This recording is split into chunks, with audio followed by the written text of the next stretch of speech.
All right, Shalom. First and foremost, I want to give all honor, glory, and praises to Yahweh, Bahashem, Yahweh Shai, Bahashem, Harakakodash. Double honors to the apostles and elders at Great Millstone. Peace, blessings, and salutations to the hopefully elect. It's the brother Azariah with the Pittsburgh GMS camp. And I was watching the brothers from Dallas, I think you would probably call it the second camp. I'm not sure. These brothers here, let's put it over here. GMS end of day 7. Okay.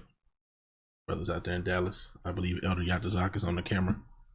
And they were talking about the plagues, said the plagues are coming to America like in Egypt. And of course we know, people that have been in this faith for a decent amount of time, pretty much any amount of time, once you learn it, you can see that Egypt is synonymous with America, Babylon the Great. And I was just thinking, they were talking about the plagues on Egypt. And, the situation with Pharaoh, we know at the time that the Israelites were under captivity to Pharaoh, okay, and they were putting them under hard bondage and things of that nature. And, I was just thinking about, the book of Romans 9, they brought out Romans 9, where it says, even for the same cause have I lifted Pharaoh up, that I may show my power in the earth, right? So the Most High lifted up Pharaoh and hardened his heart to show his power on the earth, and he's done the same thing with Esau, Edom. But also similar to that time, okay, the Israelites are in captivity of the America, Babylon the Great, which in this time, modern day Pharaoh is Esau, Edom, the so-called white man, okay? So, it just kind of brought different stuff to mind. What's the judgment if you steal a man? Because we were stolen and put into captivity. So what's the judgment of that? We saw the judgment that came upon Egypt for stealing a man, putting us into captivity. So let's read the scripture, Exodus 21:16. And he that stealeth a man and selleth him, okay, or if he be found in his hand, he shall surely be put to death. So whether you sell that man, okay, or if you keep him in your possession, you're going to surely be put to death, okay? And so that's what the Most High has planned, okay, for the inhabitants of America, Babylon the Great, your so-called white people, man, you Edomites, okay? The ones who, and really all the nations that had us in captivity will get their just rewards, okay? And this is also expressed in the New Testament, okay, in the book of Revelation, because people always like to, say that things change when who the world English calls Jesus Christ came on the scene. But this is the book of Revelation, chapter 13, and verse 9. If any man have an ear, let him hear. He that leadeth into captivity shall go into captivity. He that killeth with the sword must be killed with the sword. Here is the patience and the faith of the saints, okay? And Lord willing, my mic ain't too loud. You see? So he that leadeth into captivity shall go into captivity, and he that killeth with the sword must be killed with the sword. For what, the nation of Esau, Edom has done to us, okay, you other nations that have had us in captivity, okay, the Most High is gonna destroy you.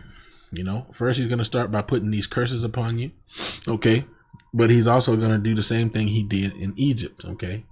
Let's put these plagues on this place, and let's read about him putting the curses, just real simple. What we already know, some basics, Deuteronomy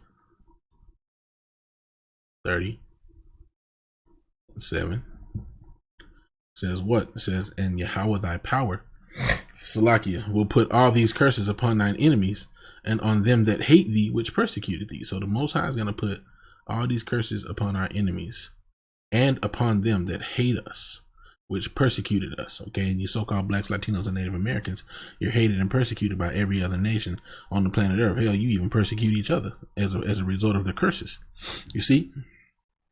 But you other nations that are not Israelites, okay, you heathen nations, for doing these things to the children of Israel, there's a harsh punishment that you have to pay, okay? So let's get this precept. Just kind of going into how they did this in Egypt, and then I'll, we'll see how the spirit leads, but more than likely I'll end it off with this, okay? All right, so let me see if this is, okay, Exodus 1, okay, and I'll start at verse 8, right? It says, now there arose up a new king over Egypt which knew not Joseph. So during the time of Joseph, okay, Joseph in the, Joseph from the story of Joseph in the multicolored coat, okay, he, which I think he was the youngest son of Israel, of Jacob. He, of course we know the story. He became very high ranking in Egypt, and the Most High did that, had him go through all the things he went through so that he may save the nation of Israel, okay, through him being in that high position and, having favor with Pharaoh, but there came a Pharaoh that didn't know Joseph, okay, and he saw how prosperous and how much the children of Israel were multiplying, and this is what he said, right? Exodus 1:9, and he said unto his people, behold, the people of the children of Israel are more and mightier than we. Come on, let us deal wisely with them, lest they multiply, and it come to pass that when there falleth out any war, they join also unto our enemies and fight against us, and so get them up out of the land. Right, so, that's what he saw. He saw us as a threat, because we were outnumbering them. And so this is what he did, verse 11. Therefore they did set over them taskmasters to afflict them with their burdens, and they built for Pharaoh treasure cities, Pithom and Ramses. But the more they afflicted them, the more they multiplied and grew, and they were grieved because of the children of Israel. So that's pretty much what happened, in Egypt. Okay, the children of Israel were put into slavery and made to build up treasure cities, build up these different cities for Pharaoh. And the same thing happened, here in Babylon the Great. And we're going to get what this word taskmasters goes into. I got that same thing pulled up here, okay, and it says taskmasters. It's two words. So the first word is mas or masai. So mas or masai is a gang or body of forced laborers, task workers, labor band, gang, forced service, task work, serfdom, tributary, tribute. See, tributary mean made to be a servant, okay. Labor band, gang, overseers, forced service, serfdom, tribute, enforced payment. No, there wasn't no payment. Okay, so tribute, okay. Let's see here. A burden causing to faint, okay, in the form of forced labor, discomfited. So he, there were labor masters or labor rulers, put over us. This is the other word, sar or sarah, whichever one, I think it's, or shar, I should say, shar. And it goes into sharar, okay, to act as a prince, to rule over, okay. So they were ruled over with vigor, okay. They were ruled over with hard bondage and work, and that's what happened to the so-called blacks, well, Latinos and Native Americans, but primarily, them from the tribe of Judah, the so-called black men. Okay, that's what happened to them here in America, Babylon the Great. Okay, and that's why when it talks about spiritual Egypt, okay, we know that there's a place, that's one more indicator that this place is spiritually Sodom and Egypt, because we know homosexuality is rampant here, and also the children of Israel were in captivity here. Revelation 11:8. And their dead bodies shall lie in the street of the great city, which spiritually is called Sodom and Egypt, where our Lord also our Lord was crucified. So yeah, this place is Sodom for its rampant homosexuality, and it's also Egypt because of the